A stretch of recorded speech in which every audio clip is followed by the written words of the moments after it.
नमस्कार साथीहरु, आजको भिडियोमा हामी चर्चा गर्नेछौँ नेपालमा 2025 मा कस्तो स्मार्टफोन किन्ने हो भने सस्तो र राम्रा विकल्पहरू के छन्। यदि तपाईलाई कम बजेटमै राम्रो फोन चाहिन्छ भने यो भिडियो अन्तिमसम्म हेर्नुस् र च्यानलमा नयाँ हुनुहुन्छ भने छेउमा रहेको बेल अल थिच्नु होला, लाइक गर्नु होला, धेरैजसोको सेयर गर्नु होला। आउनुस् भिडियोतर्फ। किन कम बजेटमा स्मार्टफोन आवश्यक? सबैले महँगो फोन नकिन्ने हो। राम्रो क्यामेरा, राम्रो ब्याट्री र फास्ट प्रोसेसर चाहिन्छ। बजेट स्मार्टफोनले दैनिक काम सजिलै गर्छ।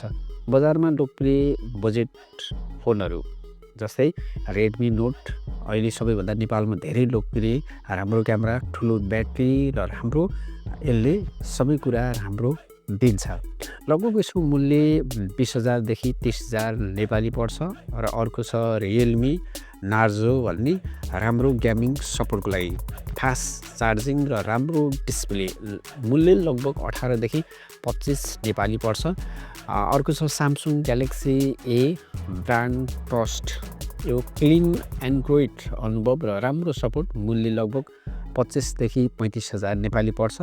गेम खेल्न मन पराउनेको लागि रेडमी नार्जो, फोटोग्राफी मन पराउनेको लागि रेडमी नोट, ब्रान्ड र सपोर्ट चाहिने स्यामसङ।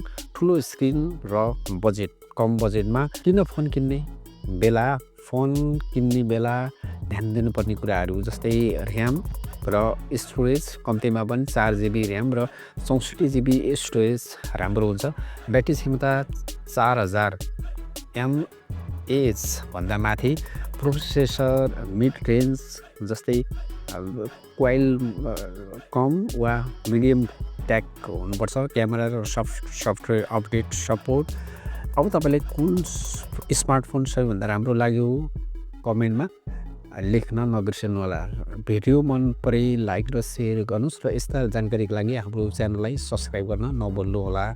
अब तपाईँहरूले बुझिहाल्नुभयो, हामीले कम बजेटमा अथवा हाम्रो परिप्रेक्ष्यमा हाम्रो आफ्नो क्षमता अनुसार हामीले यी 5वटा मोबाइल अहिले नेपाली बजारमा धेरै बिक्ने पनि गरेका छन् र यिनले धेरै राम्रो काम गरिरहेको हुन्छ। जस्तै रेडमीहरूले फोटो खिच्नको लागि भयो, अन्य कुनै पनि नेटवर्किङहरू अथवा अन्य कामहरू गर्नको लागि धेरै उपयुक्त हुन्छ।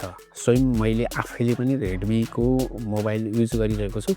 त्यसले गर्दाखेरि यसको ब्याट्री ब्याकअप पनि राम्रो छ, यसको स्टोरेजहरू राम्रो छ, ऱ्यामहरू राम्रो छ र प्लस यसको जुन क्यामेरा भिडियोहरू क्वालिटी, क्यामेरा क्वालिटीहरू पनि एकदमै राम्रो छ र चार्जको जुन चार्जिङ छ, चार्जिङ पनि छिटो र ब्याट्री पनि खपत र यसको ह्याङ हुने प्रब्लम हुँदैन रेडमी। र मैले जतिवटा तपाईँहरूले 4-5वटा ह्यान्ड मोबाइलका नामहरू भने अथवा तपाईँहरूलाई यसको काम अथवा यसको ऱ्याम, स्टोरेज र यो मन